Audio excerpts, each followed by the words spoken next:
Hurricane Peter McNeely from Medfield, Mass. On Saturday night, watch me kick Tyson's ass. Mills Lane said stop that nonsense because it was starting to butt heads. Oh. Tyson with a left hook, a right uppercut, down goes McNeely. Magloko ka na sa bagong gising. Huwag lang sa boksingero, nakakalabas lang sa kulungan. Yan ang nangyari sa maangas na boksingero na inakalang makakaya niyang pabagsakin ng kinatatakutan noon na si Mike Tyson na kalalabas lamang ng kulungan matapos ang 3 taon. That was not correct. That was not correct. That was not correct. He quit.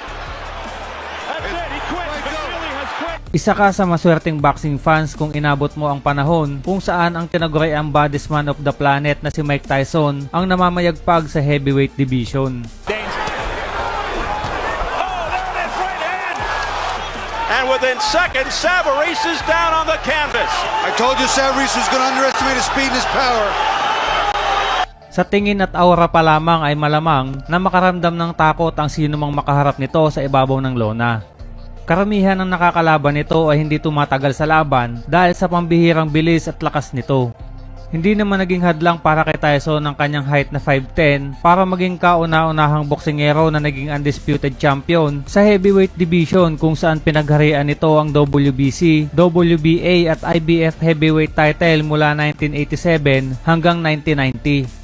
Si Tyson din ang pinakabatang heavyweight champion sa kasaysayan ng boxing.